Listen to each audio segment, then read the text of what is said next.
안녕하세요. 여러분, 돈에 대한 모든 것을 파헤치는 채널 머니 퀘스트입니다. 솔직히 우리 MZ세대 돈 때문에 스트레스 진짜 많이 받잖아요. 왜 세상은 공짜가 아닐까? 왜 우리는 먹고 살기 위해, 꿈을 이루기 위해 이 종이 쪼가리와 숫자들의 목을 매야 할까요? 차라리 모든 걸 그냥 필요할 때 가져다 쓸 수 있다면 얼마나 좋을까요? 그야말로 갓생 아닐까요? 이 미치도록 복잡한 돈의 세계, 그 본질을 꿰뚫어보고 나만의 부를 쌓아갈 지혜를 얻고 싶다면 바로 지금이 기회입니다. 구독 버튼, 그거 그냥 누르는 거 아니에요. 더 나은 미래를 위한 자기 자신과의 약속입니다. 자, 그럼 오늘 돈의 기원에 대한 거대한 착각을 깨부수러 가보시죠. 우리는 왜 돈을 쓸까요? 이 질문에 답하려면 돈이 어디서 왔는지 그 시작을 알아야 합니다. 대부분 학교에서 이렇게 배우죠. 인류 문명 초기에는 물물교환, 즉 바터 시스템이 있었다고. 내가 가진 사과를 내가 가진 물고기랑 바꾸는 거죠. 그런데 여러분, 그거 아세요? 그거 사실과 다릅니다. 교과서가 틀렸어요. 충격적이죠? 실제 역사의 순서는 이렇습니다. 빚이 먼저 생겨났고 그 다음에 돈이 등장했으며 가장 마지막에 물물교환이 나타났습니다. 순서가 완전히 반대인 거죠. 한번 상상해 보세요. 도시 국가 전체 규모에서 물물교환을 한다. 이건 거의 불가능에 가까운 비효율의 끝판왕입니다. 내가 가진 닭 한 마리가 필요한 사람을 찾아야 하는데 그 사람이 마침 내가 필요한 신발을 가지고 있을 확률은 로또 당첨보다 어렵습니다. 이걸 경제학 용어로 욕구의 상호 불일치라고 부르는데 말이 어렵지 그냥 서로 원하는 게 달라서 거래가 개빡세다 이 뜻입니다. 그럼 진짜 무슨 일이 있었냐고요? 바로 빚 또는 외상 시스템이었습니다. 고대 사회는 생각보다 서로 굳건한 신뢰로 묶인 공동체였어요. 거래가 일어날 때 한쪽이 먼저 물건을 건네주고 다른 쪽은 나중에 가능한 때에 갚기로 장부에 기록만 해두는 겁니다. 일단 가져가고 나중에 바치라는 거 도와줘 이런 식이죠. 이것이 바로 신용거래의 원형입니다. 바로 이 지점에서 돈의 개념이 싹트기 시작합니다. 화폐는 원래 이 빚을 기록하고 관리하기 편하게 하려고 발명된 겁니다. 일종의 빚문서인 셈이죠. 보통은 그 자체로 약간의 가치를 지닌 물리적인 토큰, 예를 들어 예쁜 조개 껍데기나 희귀한 돌멩이 같은 것들이 사용됐어요. 만약 빚진 사람이 약속을 어기고 갚지 못할 경우 이 토큰이 담보 역할을 하는 겁니다. 사회가 점점 커지고 중앙 집권화되면서 이 토큰 시스템도 좀 더 체계적으로 변합니다. 예를 들어 고대 이집트에서는 데벤이라는 표준화된 무게의 귀금속을 사용했어요. 약 3g 정도 되는 구리, 은 또는 금 덩어리였죠. 이걸로 다른 비금속 물품들의 가치를 측정했습니다. 한편 수백 킬로미터 떨어진 메소포타미아에서는 은을 기반으로 한 독자적인 화폐 시스템을 발전시켰습니다.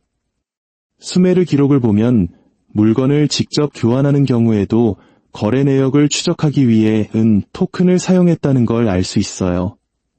이건 단순히 물건을 주고받는 걸 넘어서 거래의 가치를 기록하기 시작했다는 아주 중요한 증거입니다. 이런 초기 화폐 시스템은 약 2000년 동안 꽤 잘 작동했습니다. 하지만 사회가 더 복잡해지면서 한계에 부딪히기 시작했어요. 매번 무게를 재고 순도를 확인하는 게 너무 번거로웠던 거죠. 그래서 상업의 진화에서 다음 논리적 단계는 이 토큰들의 미리 정해진 가치를 부여하는 것이었습니다. 바로 이 지점에서 우리가 아는 돈, 즉 주화의 개념이 뿌리내리기 시작합니다. 화폐혁명은 고대 리디아 왕국, 지금의 터키 지역에서 시작됐습니다. 금, 은, 청동, 구리 동전에 아주 구체적이고 표준화된 가치를 새겨 넣은 거죠. 이게 바로 돈의 정의, 즉 인식된 가치의 저장소라는 개념과 완벽하게 맞아떨어집니다. 더 이상 무게를 잴 필요 없이 동전 개수만 세면 되는 게임 체인저가 등장한 겁니다. 리디아에서 시작된 이 돈의 개념은 그리스로 전파됐고 그리스인들은 여기에 은행이라는 혁신적인 아이디어를 추가합니다. 사람들이 돈을 맡기고 대출을 받을 수 있는 중앙기관이 생긴 거죠. 그리고 그리스로부터 이 시스템은 로마 제국에 의해 채택되었고 로마는 이걸 유럽 전역으로 퍼뜨렸습니다. 마치 오늘날의 프랜차이즈처럼 말이죠. 여기서 정말 흥미로운 지점이 나옵니다. 로마 제국이 멸망하고 로마 주화가 더 이상 유통되지 않게 된 후에도 사람들은 여전히 로마 화폐 단위로 물건값을 계산했다는 사실입니다. 사람들의 마음속에서 돈은 이미 물리적인 실체를 넘어선 추상적인 개념이 된 겁니다. 이건 역사적으로 정말 중요한 순간이에요.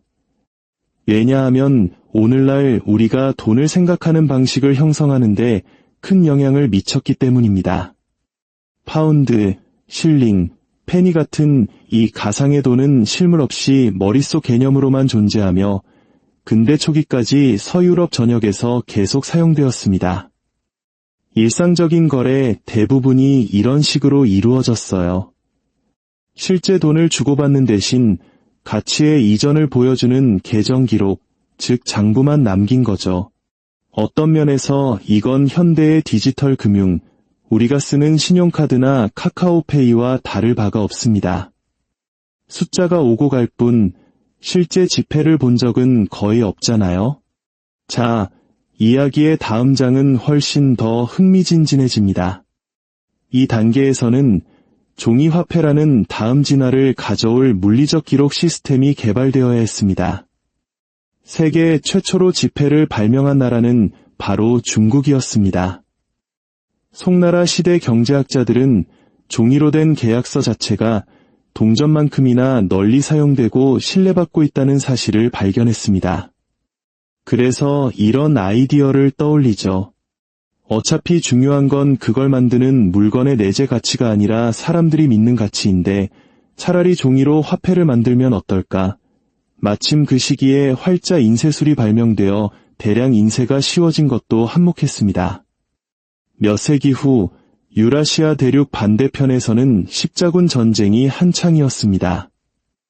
성전 기사단과 같은 많은 기사단들은 먼 거리를 안전하게 돈을 옮길 수 있도록 돕는 은행을 설립했습니다. 한 사람이 자기 지역의 은행 지점에 동전을 예금하면 그 가치가 적힌 공식적인 종이 증서를 받습니다.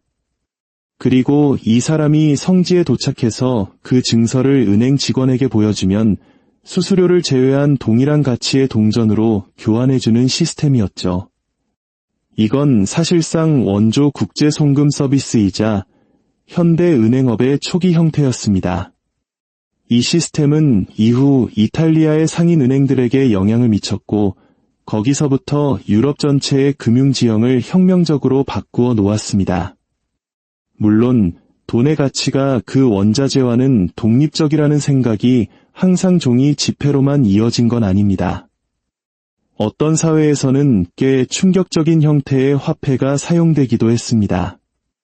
예를 들어 아프리카 일부 지역에서는 노예가 상업거래의 담보물로 사용되었습니다. 대서양 노예 무역이 격화되면서 한동안 노예는 유럽 상인들과 아프리카 군벌들 사이의 기본 통화가 되기도 했습니다. 인류의 어두운 역사죠. 종이 화폐가 널리 사용되면서 인플레이션이라는 고질적인 문제가 발생합니다. 정부들이 재정적 책임을 지는 대신 돈을 마구 찍어내는 나쁜 버릇을 갖게 된 거죠. 놀랍게도 이건 오늘날까지도 반복되는 일입니다. 중국에서는 이 문제 때문에 결국 지폐를 버리고 은을 다시 사용하게 됐고 유럽에서는 인플레이션 문제를 해결하기 위한 시스템이 개발되었습니다. 바로 근본이제입니다. 영국에서 시작되어 대부분의 서방 국가에서 채택된 이 제도는 정부가 보유한 금의 양만큼만 지폐를 발행하고 고정된 교환 비율을 설정하는 방식이었습니다. 정부 지출의 족쇄를 채우고 부채 축적을 막는 꽤 잘 작동하는 시스템이었죠. 하지만 1920년대에 이르러 문제가 발생합니다. 거의 모든 주요 국가들이 수입은 줄이고 수출만 늘리려고 하는 보호무역주의에 빠진 겁니다. 당연히 이런 환경에서는 근본이제가 제대로 기능할 수 없었죠.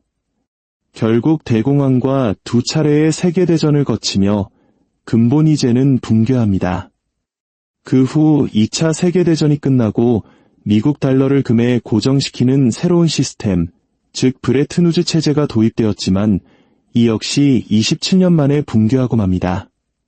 자, 이제 현대로 돌아와 볼까요? 아이러니컬하게도 우리는 마치 중세시대로 돌아간 것 같습니다. 우리는 순전히 상상에 기반한 돈을 대표하는 수많은 상품들을 사용합니다. 그것들이 가치가 있는 이유는 우리 모두가 그렇다고 믿기 때문입니다. 제가 맨 처음에 던졌던 질문 기억나세요? 왜 우리는 이 종이 지폐와 신용카드에 의존하는가? 모든 것은 단 하나로 귀결됩니다. 집단적 상상력. 우리 사회가 돈에 가치가 있다고 믿기 때문에 돈은 가치를 갖는 겁니다. 당신의 지갑 속에 있는 5만원권은 그저 특수 처리된 종이일 뿐이고 당신의 은행 계좌 잔고는 서버에 저장된 데이터에 불과합니다. 하지만 대한민국 5천만 국민이 그것이 가치 있다고 함께 믿고 약속하기에 우리는 그것으로 밥을 사 먹고 집을 사고 미래를 꿈꿀 수 있는 겁니다. 돈은 실체가 아니라 우리 모두가 함께 만들어가는 거대한 신뢰 시스템인 셈이죠.